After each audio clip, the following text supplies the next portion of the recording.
Hey guys, welcome back to this series between FnaticMSI'TT1 and MVP'DongRaeGu. This game is going to be on Terminus, and we'll see if TT1 is able to actually make this a series, as he is down 0-2 in this best of 5 from IEM New York.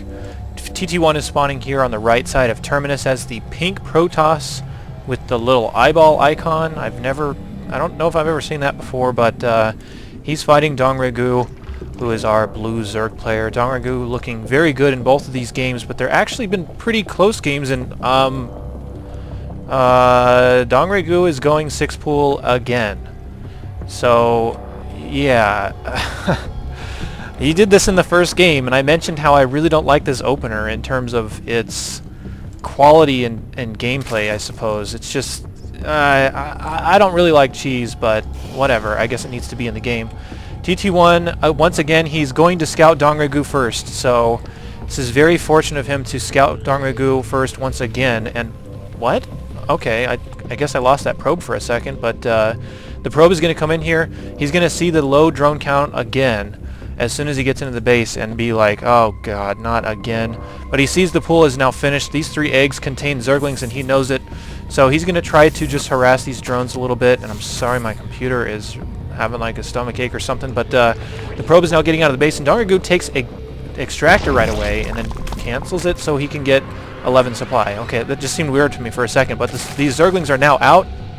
They're going to have to figure out where TT1's base is. He knows he's probably on a close spawn, but the Overlord is now scouting in the wrong position, and DongRaeGu is going to just send his Zerglings in the opposite direction, which is going to be the correct base for TT1. So TT1, once again, he needs to put a forge down, he needs to put a pylon back in his mineral line, and he needs to put a cannon up probably right here, and yep, there he goes. And he needs to buy just a little bit of time so that cannon can finish and not lose any probes if he possibly can.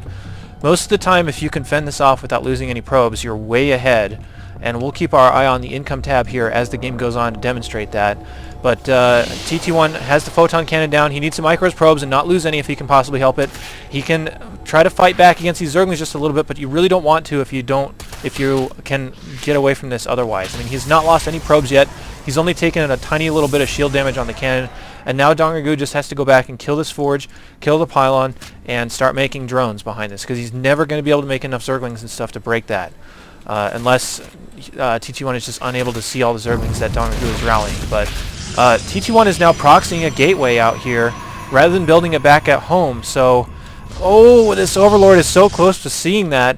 TT1 is just going to go for a 2-gate counter, which I really, really like this. This is something I haven't really seen before. Never mind, it's going to be 3 gateways right off the bat. He's probably just going to pump out 3 gates worth of Zealots and chrono them just a little bit. This Overlord does see the probe poking around just a little bit, but this is so rare to see stuff like this. And he's going to now see the gateway back at TT1's mineral line, which is really common as a response to this. I think DongRaeGu can actually hit that without taking cannon damage, so yeah. DongRaeGu is going to feel like he's in a really good spot here if he gets this gateway cancelled, which it does cancel right there. TT1 needs to be a little better about placing his buildings closer to his cannon, so if you place it like right here, there's no way that Zergling can hit it, or rather that pack of Zerglings. But these gateways are now finishing up, and TT1 is going to start chronoing Zealots out as fast as he can. DongRaeGu is going to expand, which is very normal after a 6-pool cheese that doesn't actually do anything. So TT1 is going to hit a fantastic timing here with these Zealots and be able to just waste DongRaeGu. These Zerglings are scouting around here, and the one Zergling finds the proxy, so TT1 is now caught, and if he loses these, that's game over. The benefit here is that TT1 can just make Zealots, which do pretty well against these Zerglings, especially if you get them in numbers more than 1, and don't lose them all. Okay, 2 are out right now. They should be able to finish off these Zerglings. DongRaeGu doesn't have roaches on the field, and he's not really mining gas either. He just started his Zergling speed. More Zerglings are being rallied down here, but DongRaeGu is now in a lot of trouble, considering TT1 does have better production, as DongRaeGu is just on 1 base.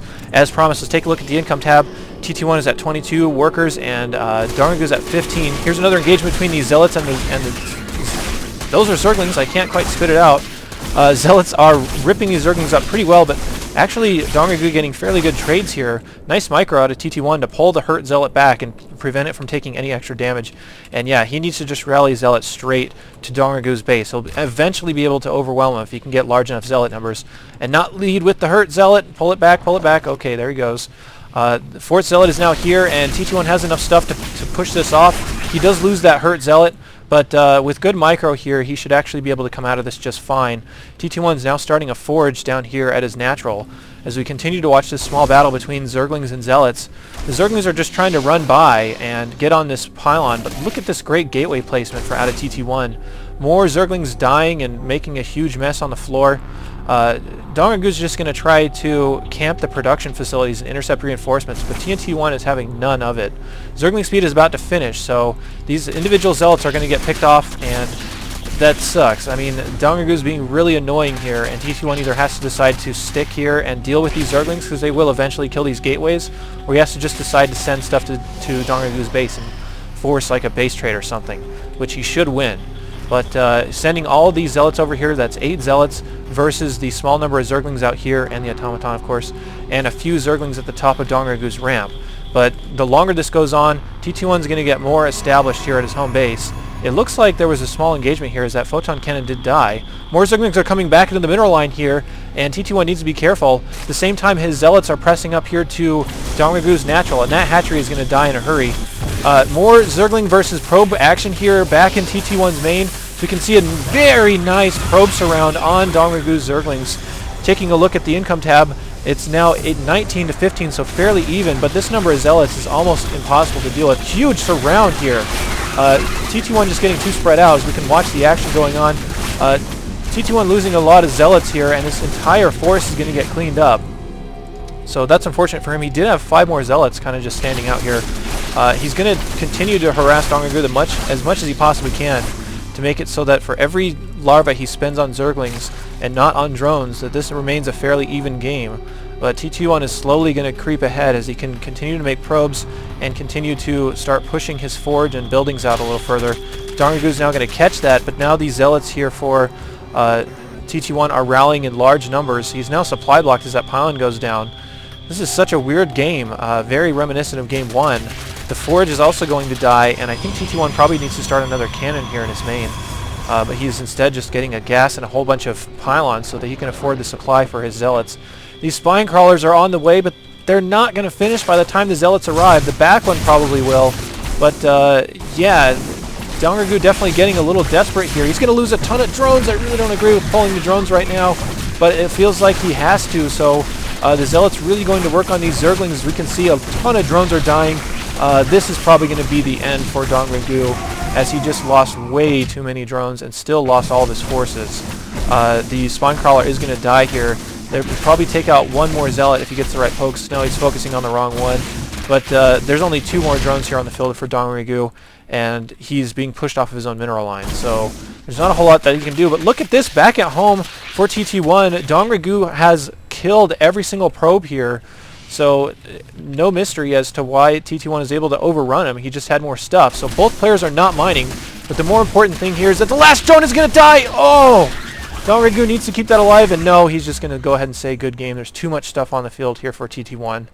So what a weird game and what a weird series between these two. DongRaeGu 6-pooling for the second time in this series, but at least TT1 takes a game off of him. We're going to go into Game 4 and see if DongRaeGu is able to close it out 3-1, or if TT1 is able to even the series. I will be right back for that game, so stay tuned.